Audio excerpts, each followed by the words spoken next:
While Christmas is typically the time to snuggle up with friends and family to watch beloved, corny, nostalgic favorites we return to every year, for filmmakers, the holiday scene is a surprisingly fertile ground for a very different form of entertainment: horror films. There are literally dozens of Christmas horror films currently in existence, and seemingly more every year. They use the Christmas festivities as a counterpoint for the bloody work of serial killers, monsters, or legendary figures from folklore. Forget season's greetings and a cup of good cheer. For these movies, it's all about season's beatings and a cup of good fear. So join the great pop culture debate for a very different holiday special as we explore the best holiday horror films. Given my chronically naughty behavior, I'm honestly surprised Santa hasn't tried to kill me yet. I'm your host, Eric Resniak. Please help me welcome my panelists for this episode. First, there are some rules to follow if you hang out with panelist Carissa Claus. Wait, I can't get wet? No snacks after midnight? That explains some things. I've always said that you can be something of a gremlin, Carissa. Next, the children were nestled all snug in their beds, but you know who isn't sleeping? It's Michael Schwartz. Sleeping? Who the fuck's sleeping, Eric? Have you seen those sugar plum fairies? Trust and believe, I have dealt with some fairy-related horror in my dating days, my friend. And finally, our last panelist treats Christmas horror movies like most people treat eggnog. He knows it's a bad idea, but he keeps going back year after year. It's Zach Derby. I'd like to think that my taste in movies curdles slower than my life choices. Well, you're on my nice list for filling in on this episode so late in the game, Zach, so thank you. And up at the producer booth, we have Bob Erlenbach, who will be taking a stab at keeping us on track tonight. If you're curious about how we ended up with our bracket, become a Patreon supporter of our little show, or listen to the 3-minute preview available wherever you listen to podcasts. And don't forget, you can head to this episode on greatpopculturedebate.com to find the listener bracket, as well as the 16 nominated films, so you can play along with us at home. And with that out of the way, let's get into these debates before we are tormented by an executed serial killer who is reincarnated as an unstoppable murderous snowman in a film that shares the same name and a similar plot to Michael Keaton's Tearjerker. Honestly, I don't know which is worse. The panel is currently split between 1-seed Black Christmas from 1974 and 4-seed Silent Night Deadly Night from 1984. Carissa, tell us why you're still pledging for the sorority slaughter of Black Christmas. I will share why it's good to be punished, which is why I'm picking Silent Night Deadly Night. Carissa, please go first. Yeah, Black Christmas 1974. This is the OG of so many things. This is the OG kind of for holiday horror. It's also one of the OG slasher films. It is an urban legend adaptation. It is sorority girls, holiday break. There are threatening and obscene phone calls. We see through the eyes of the killer, but we never actually see the killer. This film scores really high on the scare factor. Some of my rubric for this was how holiday is this? How horror is this? How rewatchable is this? And part of that comes into tradition. This film relies heavily on tradition because it's all about ending college and going home for winter break and how that falls in with your own family traditions. It's a sorority house. The women in this house have come from varying backgrounds with varying holiday traditions. Some of their parents are more involved than others. This film is scary. It's one of the scariest things on this bracket. Part of it is because there is no resolution. This film ends with an active threat. The killer is still in the house, and the authority figures are leaving the house with the most recent victim alone in bed while this is happening. That's scary AF. This is also, this film has a variety of deaths. Like, these deaths happen in crazy ways. There is asphyxiation by dry cleaning bag. There is a crane hook to the skull. There's a glass unicorn, which is kind of the worst. And then there's also a fire poker to the boyfriend that is maybe just too close. I mean, it's also been remade twice, at least one of which is also on this bracket, but nothing is as good as the OG Black Christmas 1974. Awesome argument. So let me get this out of the way first. Both of these films are innovative in the horror space, I think. Carissa already talked about Black Christmas, but Silent Night Deadly Night is an example of PTSD and what trauma can do to a person's psyche. And I think that's actually kind of amazing for the early 80s, right? The plot concerns Billy Chapman, who as a child witnesses his parents being murdered by a Santa Claus carjacker right after his comatose grandfather wakes up out of nowhere and says, "Beware, Santa, he punishes you," right? So already we've got that laid in there. Then he's taken to a, orphanage, where he and his younger brother are brutally punished by the Mother Superior, who again tells them that being punished is good. Years later, now adult Billy is forced to take on the mantle of department store Santa on Christmas Eve, and when he witnesses another sexual assault, because, by the way, there's a lot of female violence in these movies, and I'm just going to put that out there now as a trigger warning. It's a recurring theme to a really disturbing level, in my opinion. But when he sees this, he snaps, and then he decides to go on a murderous rampage dressed as Santa Claus, in which he punishes the naughty and then gives the nice presents, which are murderous implements, I guess. But it was successful. In just 1 week, the film made $2.5 million in 1984, which would be $8 million today. Zach, is it going to be Silent Night, Deadly Nine, or Black Christmas? I like that both movies we start out with end bleakly. Yes. Not very well. Yeah. Either one goes forward, I'm happy with it, but I think Carissa did enough to sway me with the kind of the innovativeness of it. So I'm going to switch on over to Black Christmas. Michael, is it Black Christmas or Silent Night, Deadly Night? I am going to be sticking with Black Christmas because, I mean, when you look at the cast, too, we have a Margot Kidder and a very, very young Andrea Martin, who I adore, and she's just fantastic as Phil in that film for us as well. It's also like one of the few horror films that has a predominantly female-led cast, too, for you. Yeah. And they're not all victims. That's the fun part about it, is they do know how to fight back, too. Absolutely. And plot twist, I'm switching to. Carissa convinced me. So it's a clean sweep, and Black Christmas from 1974 will move into round two. Next, the panel is split between 2-seed Silent Night, the British black comedy from 2021, and 3-seed Rare Exports, the Finnish Christmas movie from 2010. Michael, tell us why all is calm, but all is most certainly not bright for the characters of Silent Night. Zach, tell us why we really better watch out when the Santa from Rare Exports comes to town. Zach, please go first. All right. So, Finnish movie. It did win the Best Motion Picture at the Sitges Film Festival back in 2010. Overall, pretty well received. 89% on the critics of Rotten Tomatoes, 70% audience likes it. And what I like about this film, with a lot of the other films that we're going to talk about, this doesn't just slap like tinsel on a slasher. This actually feels like Christmas throughout the movie. You know, it's got your snowy tundras, it's got reindeer, it's got advent calendars, it even has a child's belief in Santa. I mean, there's Christmas right there, before turning that belief into pure nightmare fuel. Yeah.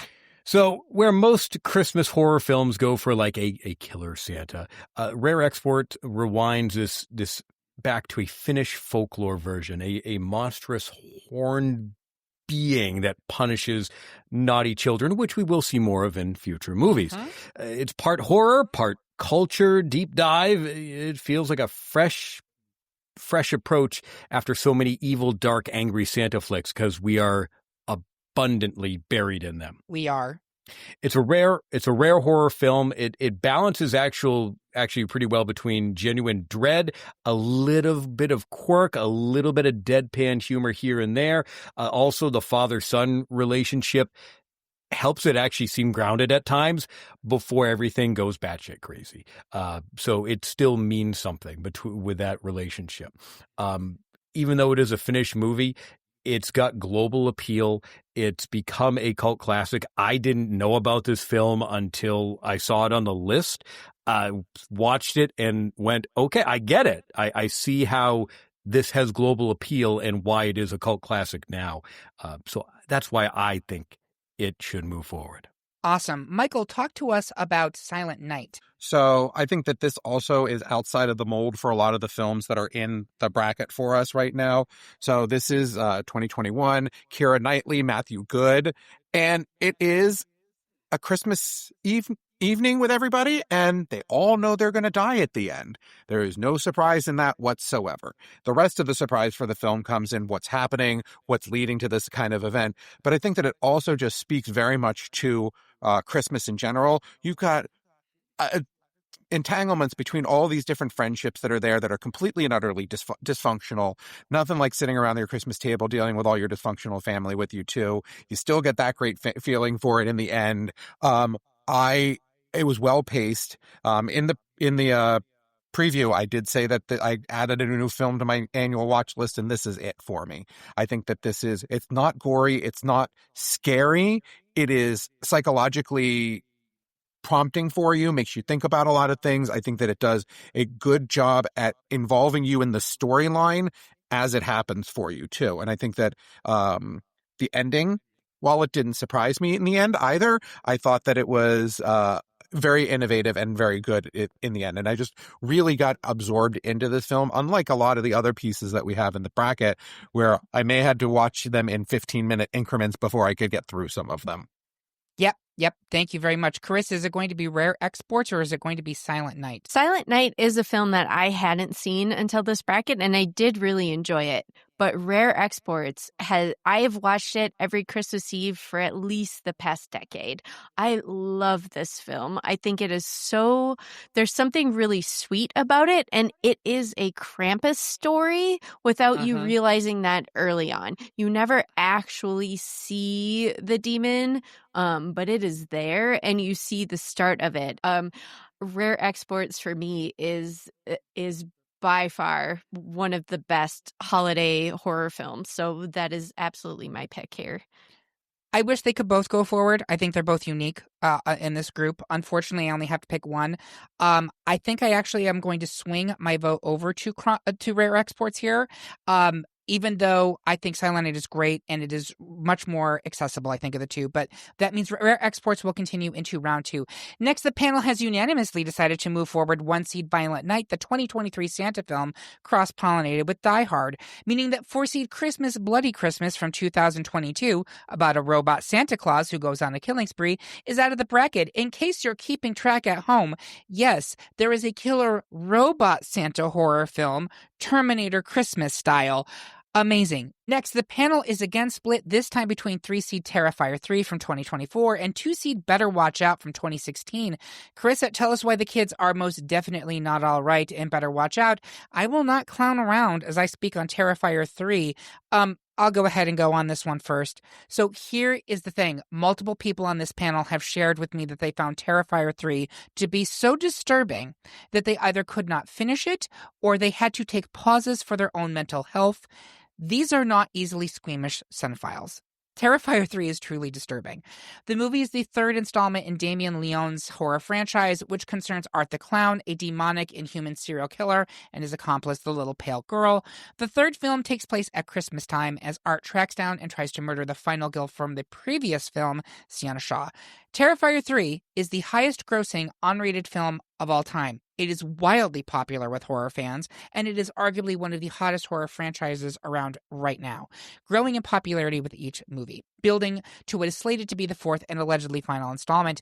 A video game adaptation is allegedly coming out this year. This really comes down to your taste as a horror fan.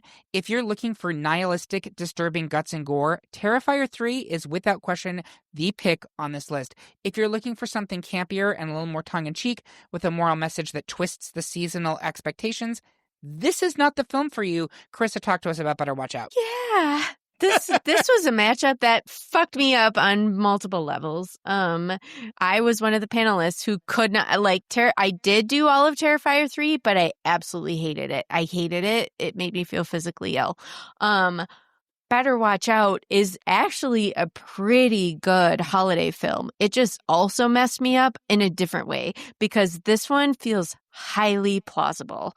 This is the story of a babysitter versus intruders, but then you find out that the intruders are not actually intruders. It is the incel, horny, sadistic preteens that the babysitter is babysitting who somehow get the upper hand and then do sadistic things to this woman and people who have the unfortunate, I don't know, who have been romantically linked with her. There's an ex-boyfriend thing and there's a current boyfriend thing, and it doesn't end well for any of them.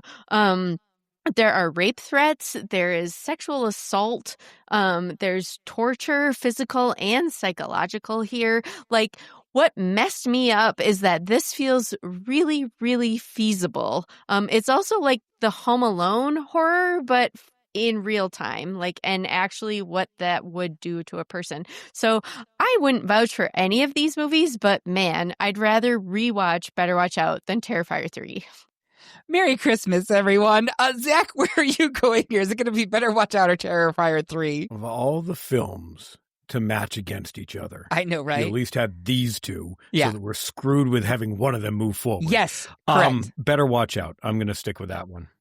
Michael, is it going to be Terrifier 3 or Better Watch Out? I hated both of these films, honestly. I did not... Like, what you actually assigned me to debate one of these films when you did the original things, and I'm like, please don't make me do that, because I don't care about either of these films. I hated them both in the end. So I guess I'll move to Better Watch Out. Okay, so Better Watch Out will continue into round 2. Next, it's another unanimous decision, as 1-seed Gremlins from 1984 will be multiplying into round 2. That means that 4-seed P2 from 2007 will be permanently parked in our debate. But Carissa, you had some thoughts on P2. Yeah, P2 is a different film for the rest of this. It's a woman working late on Christmas Eve who gets stuck in the parking garage of her building, and turns out the parking attendant is an incel who's obsessed with her. So once again, it's a woman taken hostage and abused physically and also sexually. There is some really gory, gnarly deaths that happen in this, and also, you know, the constant woman trying to struggle out of a thing, and no one can quite hear her, or she can't get quite close enough. It's one of those frustrating movies, but it is Christmas Eve-y, and ultimately there's some badassery on her part. It's also super low budget and pretty well done for what it is, but not entering into my repeatable holiday cycle. So this is the part where I encourage you to make sure that for your stocking stuffers this year, you're getting the women in your lives mace or something else that they can use to protect themselves in any type of a situation, because the men in this world maybe a taser. Yeah, fucked up. Yeah, seriously. All right. Next, most of the panelists found 3-seed Jack Frost, the 1997 Murderous Snowman version, a cool horror alternative. But Michael is coming down the chimney as he prefers the 2006 remake of Black Christmas, a 2-seed. Michael, the call is coming from inside the house. Please go first. I know that Jack Frost is going to move on from here, but I did want to take a moment and just talk about this, because there are 3 films that are the Black Christmas, and the 1974 version is by far the best one. But this still didn't suck. I mean, we have Michelle Trachtenberg, rest her soul, who recently passed away in this one for you. And what I do like about it is that Andrea Martin plays a role in this one again, as she did in the original 1974 version. So she was there for us too. I think it's just a classic horror film too. You know, the sorority, the girls, the house, the mysterious murder and everything like that. I don't think it's a bad film. I do think Jack Frost is better, but I think that this did deserve a little bit of attention for us. It's not as good as the first, but what sequel ever really is? Very few are for us. But I still think that it should be on people's watch list for us. Do the trilogy. You know, the third one's crap, but, you know, at least you watch it for it in the end. I did find, doing my research for this, that the ending of this film was completely mangled because of Harvey Weinstein, which also I feel like is part and parcel of the conversation we've been having throughout this whole episode, which is protect women, believe women, stand by women, because there are a lot of creepos in this world. Zach, are you sticking with Black Christmas, or Jack Frost? Are you thinking about Black Christmas 2006? I will stick with Jack Frost at this point. Okay. Carissa, Jack Frost or Black Christmas 2006? Jack Frost for me. I love the camp factor, and I think the 2006 Black Christmas is just a diluted version of the 1974, which I already spoke about. So, All right. So Jack Frost will be nipping at our nose in round 2. Next, the panel is split again, this time between 1-seed Krampus from 2015 and 4-seed It's a Wonderful Knife from 2024. Zach, tell us why Krampus can beat you any day. I'll take a stab at supporting Knife. I'll go first here. Let's all agree that this film has the best title on the list. I like my horror with a little bit of clever, and It's a Wonderful Knife does that. As the title implies, this is a spin on the 1946 Frank Capra classic It's a Wonderful Life. But in this movie, the lead character discovers that if they never existed, their small town would have been plagued by a series of deaths by a serial killer known as the Angel, who, sidebar, I absolutely love the character design for the Angel. I think it's really cool. Bravo to whoever came up with that. It's a convoluted plotline, but it's also a lot of fun. Think Scream cross-pollinated with the Hallmark Christmas movie.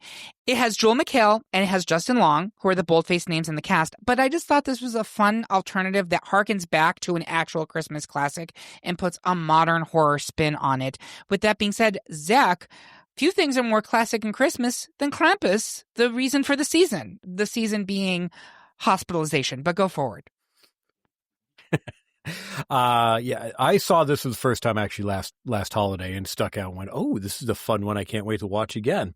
And it does a wonderful, wonderful job that it blends Christmas and horror, which not all these films do. Some do it well, some don't. Starts as a nice, beautiful holiday comedy to bickering families, obnoxious in-laws, everything that we're known and love. And then it slowly curdles into a dark fairy tale all about punishment and belief. Or disbelief. You know, if Charles Dickens was possessed by a demon, this would be A Christmas Carol. That's what this would be. The monster design, mwah, amazing. Weta Workshop, same team behind Lord of the Rings, The Hobbit. The towering form of Krampus, goat horn, demon cloak, red fur. It is amazing. Practical effects. I love practical effects. It's actually about something. It's not just senseless killing like some of the films are that we do discuss. Behind the screaming, the snowstorms, the unexpected disappearing deaths or so on and so forth, the monster isn't punishing the bad. He's punishing the cynical. It's not about the sin. It's about forgetting to believe, which is both terrifying and also a little wholesome. There's a whole subplot to just running and screaming and trying to survive. The ensemble is great. The actors and actresses that we have all work very well. The minions of Krampus are nightmare fuel, just as terrifying, if not as much as Krampus. It's a warning and it's a gift. The ending, very haunting. Again, you're alive, you're with the ones that you love, but at the same time, you're here for all eternity. It's Scrooge meets the Twilight Zone at that point. This is definitely a yearly film now for me.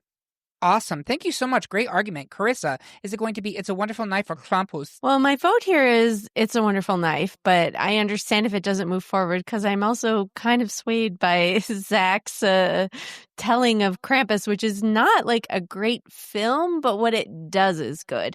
But same with It's a Wonderful Knife. Like, this movie is probably the most recent one on the bracket. It's from 2023. And it's kind of gay also. And it's really just like an alternate reality take set with teens, and the Scream the comparisons are very valid, and I'm a huge fan of the Scream franchise. So like even just conflict happening in a movie theater it felt very Scream, which I really liked. Yeah, there's some twists and turns and it tells a classical story. So I will vote for It's a Wonderful Knife here, but I understand it's a lower seed and I'm not sad if Krampus moves forward. Michael, is it going to be Krampus or It's a Wonderful Knife? It is Krampus, because this is one of my favorite holiday horror films for you. This is been on my watch list for a decade since it came out in 2015. I mean, I love the fact that we have Toni Collette at her Martha Stewart best here for us, with Adam Scott as the beat-down husband, and then David Kushner and Conchata Ferrell as the Aunt Dorothy, who's your just biggest family nightmare. The cast is fantastic. Plus the story, I really enjoy. It really this is probably one of the most quintessentially actual Christmas films that we have in the list for us too. Awesome. So it will be Krampus moving forward. It is the 1 seed, whereas Wonderful Knife is the 4 seed. And so Krampus will move into round 2. Finally, in round 1, it's one more unanimous decision as 2-seed horror holiday musical Anna and the Apocalypse from 2017 will lumber forward in our bracket, meaning that 3-seed A Christmas Horror Story from 2015 is receiving only coal from our panelists. But Zach, you wanted to speak briefly on Christmas Horror Story. Yeah, because when you look up the poster, you go, oh, this is badass. We got Santa fighting Krampus. Oh, It's going to be a throwdown. And then you were like, oh, it's an anthology.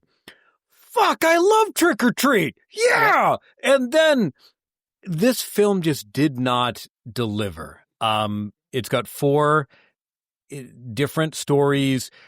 They're okay. It's okay. That's what it is. It's not amazing. It's not great.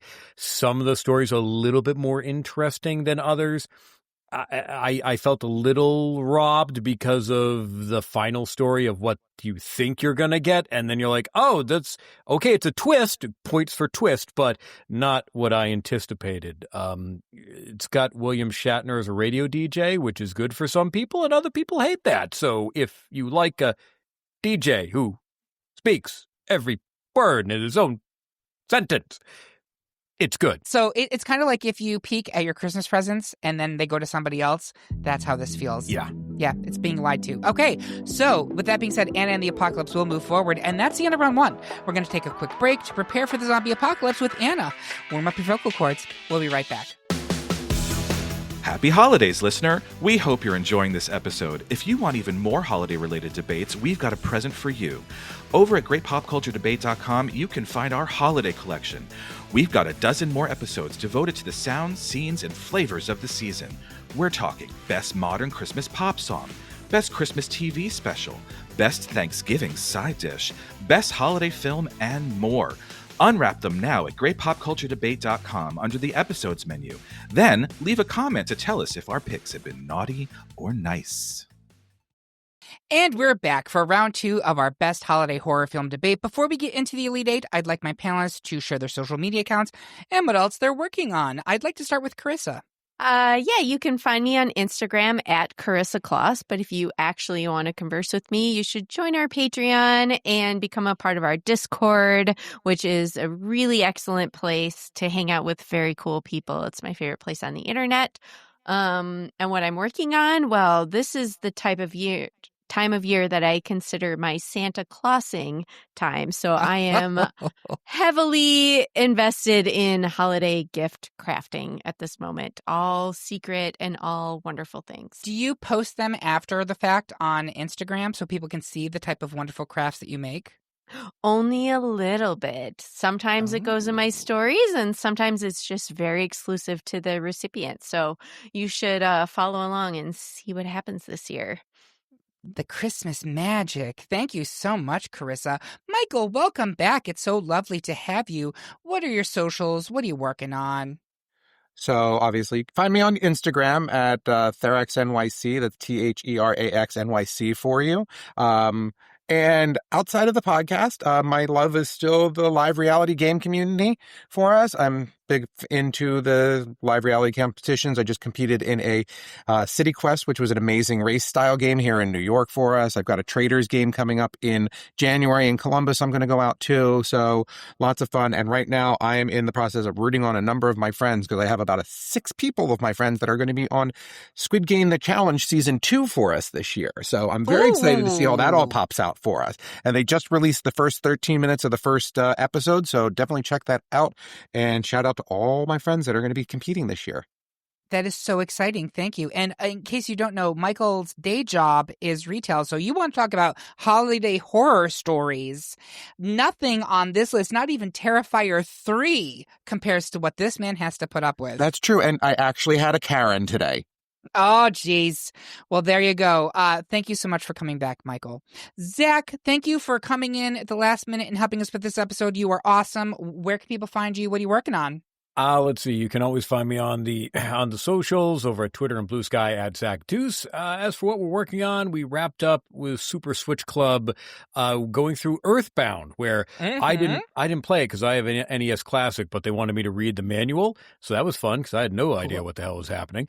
Yeah, we are in the throes of our ranting, our 12 rants of Neatcast right now because it is the holidays. yes. And on Podcasters Disassembled, we usually try to do 2 holiday films, one that we want to watch, and then we try to do a milestone. So the one that I think we were choosing was A Muppet Christmas Carol. But for the milestone one, we were going back and forth between Home Alone or Krampus. There's a slew of them that are hitting milestones this year. There's Dr. Seuss, How the Grinch Stole Christmas. There's a bunch of them. So I'm not sure what the second one is yet. You'll find out when I find out. Yeah, you should absolutely go check it right now. Go over and like the Podcasters Disassembled, subscribe to them. Subscribe to Super Switch Club, that's their video game one. Subscribe to Podcasters Assemble. They have so many things over at We Can Make This Work, Probably Network. They're great friends of ours, and we're always glad to collab with them. So thank you so much, Zach. The best place to follow us is on Blue Sky at gpcd.bsky.social or at Great Pop Culture Debate on Instagram or TikTok. We are also now on Twitch at GPCD Twitch, where we'll be streaming our video game adventures. You should also make sure to subscribe to our page on YouTube, where we're posting original video content. But what you really need to do is to sign up for our weekly newsletter, new every Tuesday at noon. It tells you about everything coming out in pop culture that week. Sign up by finding the link on this episode at greatpopculturedebate.com or via our link tree on any of our social media accounts. As I said in I think our Patreon special, we also have a slew of holiday episodes that you can find on our website, greatpopculturedebate.com.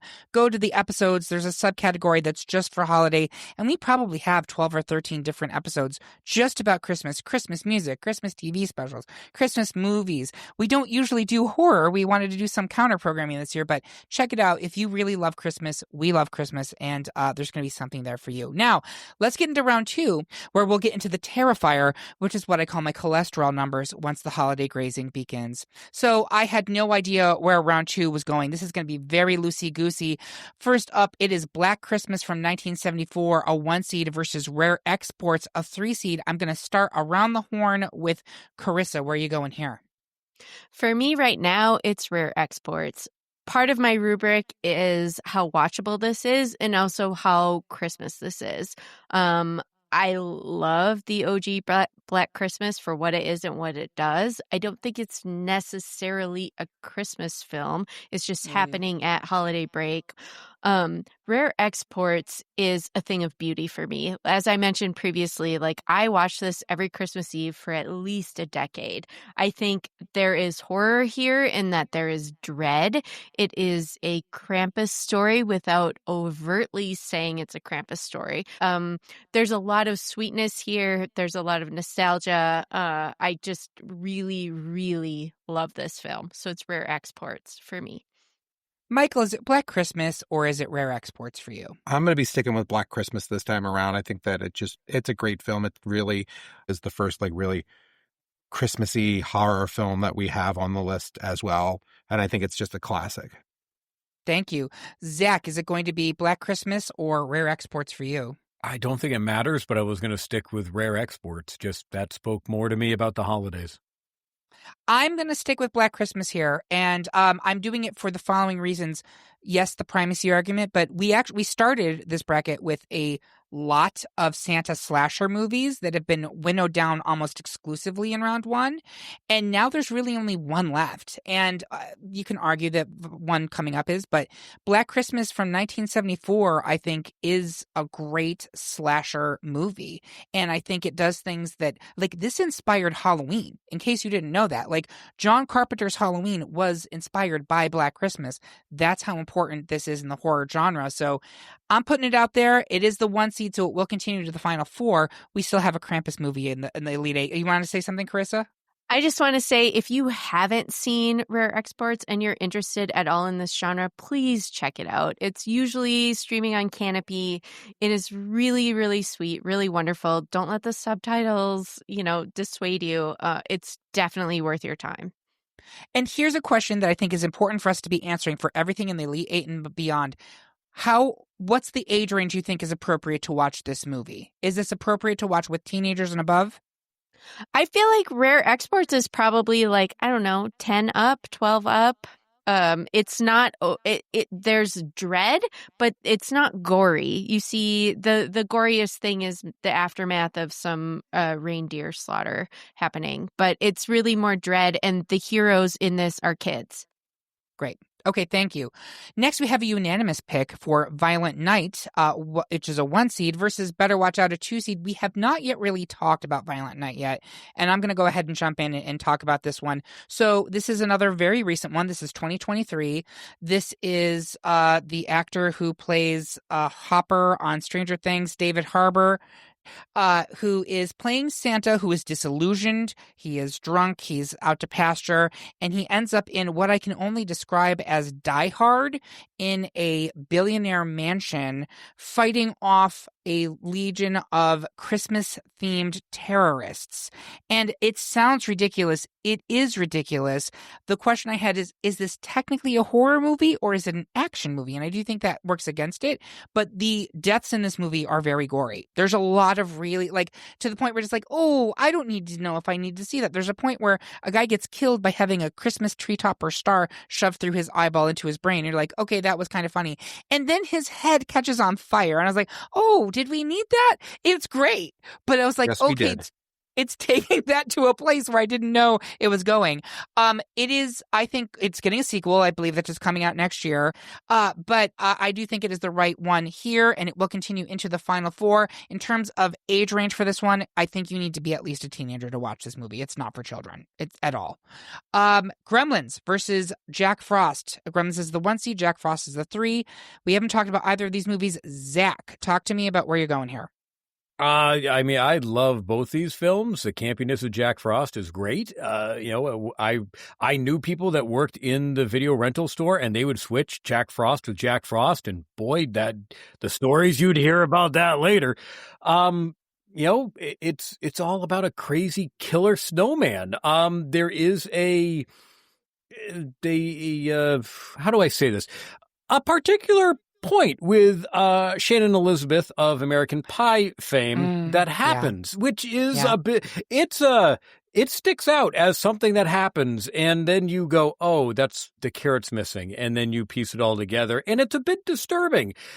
It is straight horror, but Gremlins is far better of a film compared to this. This is campy gore, stupid horror, but Gremlins is better. Michael, is it going to be Gremlins or Jack Frost for you? Gremlins, classic for me. Give me some Gizmo every time. Give me some Mogwai. I'm a happy camper. I'm a child of the 80s, and I love me some Gremlins. Carissa, is it going to be Jack Frost or Gremlins for you? It's Gremlins for me, but I like this matchup because I think the campiness of Jack Frost really holds its this is kind of the best film to put it up against. I hadn't seen Jack Frost until I watched it for this, and hair dryers as a weapon. There's some really great stuff. It's really campy. It's dumb. It is exactly what you want it to Don't be eat for the this. yellow snow. Exactly. But Gremlins moves forward here for me. I have vivid memories from 1997 when Jack Frost came out of being at Blockbuster and that lenticular cover of Jack Frost that changed from a regular happy snowman to this terrifying killer snowman. The marketing for this movie was genius. And it's a B movie that kind of transcended B movies and became weirdly almost like an A- movie. The fact that it's in round 2 here, I think is perfect, but this is where it needs to tap out. In terms of the age range for Jack Frost, I think you have to be at least a teenager to watch this movie. This is not for children at all. Agreed. Agreed, yeah. So we will be moving Gremlins into the final four. Finally, in round 2, it's Krampus, a 1 seed, versus Anna and the Apocalypse, a 2 seed. I would love to start smack in the middle with Michael here. Where are you going? I am definitely sticking with Krampus. Again, it's my number one holiday horror film that I watch every year and have for a decade for us. I do love Anna and the Apocalypse. You know, who doesn't love a good zombie horror Christmas with some singing involved kind of moment for you? Yeah, it is as he pointed out, Christmas zombie horror musical, which is pretty amazing. Carissa, is it going to be Krampus or Anna and the Apocalypse? I think I'm sticking with Anna and the Apocalypse here, although it's not a strong stick. I really like this film. I think I'm not generally a musical person. I'm not an anti-musical person, though. So the breaking out into song doesn't dissuade me here. The thing about Anna and the Apocalypse is that by the first half of the movie, I'm like on board and I'm here for it and let's fight these zombies. By the end of the film, I'm just really sad because I just find it really sad. Like there is some hope here, but man, everyone you love basically dies. And I don't know that that's a thing I want to rewatch, so maybe Krampus is more rewatchable, but I'm throwing my vote toward Anna knowing that it's the lower seed. Merry Christmas, everyone you know is going to die. Yeah. Zach, is it going to be Krampus or Anna and the Apocalypse? I like both of these films, but Krampus just edges out just enough.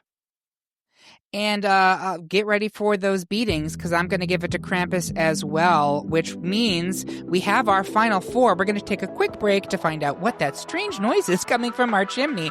My dad's been missing for a while. We'll be right back. Are you still looking for a thoughtful holiday gift? How about spreading engaging arguments, insightful cultural analysis, and a cup of good cheer by gifting your friends and family with a subscription to the Great Pop Culture Debate via Patreon? That's right, you can gift someone an annual membership to this podcast, which grants exclusive access to episodes and warm-ups, podcast merch, our very active Discord server, and more. Subscriptions cost as little as $5 per month. Head to patreon.com/greatpopculturedebate and start stuffing those stockings. And while you're at it, make sure you treat yourself to a membership too. You've been so good this year. And we are back with the final four of our best holiday horror film debate. At this point in the show, I like to take a step back and see if it shook out the way I expected it to. I also like to add at this point that no matter which option wins, we are celebrating all of these entries, and I hope nobody gets salty about what comes next. So we actually have all 4 1 seeds here. It's Black Christmas 1974 versus Violent Night, Gremlins versus Krampus. I actually think this is a great final four, and I really like the way that they've fallen kind of on the sides. You have 2 arguably children kind of campy versions over on the right side of the bracket, and you have 2 much more aggressive, violent kind of slasher/action movies on the left. Let's get into it. I would like to start with Black Christmas 1974 versus Violent Night. Carissa, where are you going here? I'm actually going with Violent Night here. I know we haven't talked about it yet. And this is, well, it's one of the more recent picks on the bracket. It's from 2023, I believe. Yep. And it was on my watch list previously to doing my research for this. And then when I watched it, I was like, oh, this is immediately entering my yearly rotation of films. I loved Violent Night so much. It is Die Hard in a Santa suit, but there is a magical element about it as well. The one thing that's, I think, a little bit of a deterrent is there's so much swearing and a little bit of uncouthness that I don't know that I could watch this with my parents. And you definitely need to be an adult to watch this movie. But there is an underlying air of Christmas magic here that I think lifts it up above. So I mean, I am in the Die Hard is a Christmas movie camp. So Violent Night scratched all of that itch for me. And for me, it has to move forward to the final 2. Thank you. Michael, is it going to be Black Christmas or Violent Night for you? So I've been a big fan of Black Christmas's entire bracket for us and everything, but this is the time I'm going to flip it up and go with Violent Night for us. I thought it was great, innovative. A kid gives Santa back his belief in the holiday and everything in the end, despite killing with a high body count along the way for it. Yeah. I think that it's fantastic. I thought it was a good film. I hadn't seen it until we did it for this bracket for us. Definitely will watch it again. And I definitely think that Violent Night is definitely more representative of a horror Christmas movie for us with all the death and dismemberment that happens in it. There's a lot. Yeah. Zach, is it going to be Black Christmas or Violent Night for you? I'm going to go with Violent Night because you've touched on it. Yeah, it's Die Hard. I may also say a little bit of Home Alone with the traps that you set up. And the gore level might even rival The Thing. 3 Christmas films in one. Oh, imagine that. I'm going to actually go one step further. It's not a hat trick. It's a Santa hat trick. It also stars Miss Beverly D'Angelo, a.k.a. Ellen Griswold from National Lampoon's Christmas Vacation. This movie is Christmas, ladies and gentlemen. What is more Christmas than expletives everywhere, people getting shot? Like, I don't know. That's the holidays to me, you know? No, I think it's a lot of fun. And I think David Harbour, a great Santa, he's born to play this role. He's having so much fun with it. Yes, we've seen the crotchety Santa with Billy Bob Thornton and all this stuff. This to me works on every level. And John Leguizamo is a delight as the bad guy in this movie. He's so much fun. And I loved his goon squad with their little Christmassy names. I don't know who that Silver Daddy was in the bad guys, but I was just like, oh, okay. I'll take one of each. And yeah, it's Violent Night for me. So we're going to move it into the final 2. Gremlins versus Krampus. Harder proposition. Zach, where are you going? I love both films, but Gremlins, I think, edges out Krampus. They're both on my list. I enjoy both of them, but I'm going to move Gremlins forward. Michael, is it Gremlins or Krampus? I'm going to stick with my Krampus for us so far. I do love Gremlins. Again, these are 2 fantastic films that are up against each other for us. But I can't see Krampus getting swept depending on where you guys go in the end. But yeah, definitely Krampus for me. Okay, Carissa, is it going to be Gremlins or Krampus? I'm going to go with Gremlins here. Part of it's the nostalgia pick, but honestly, what's ultimately swaying me is Kate's traumatic backstory of what happened to her father. Like, I can't. And this film scared the bejesus out of me as a child. I was terrified. Like, Gremlins were the things that I saw in the dark, right? Like the green guys.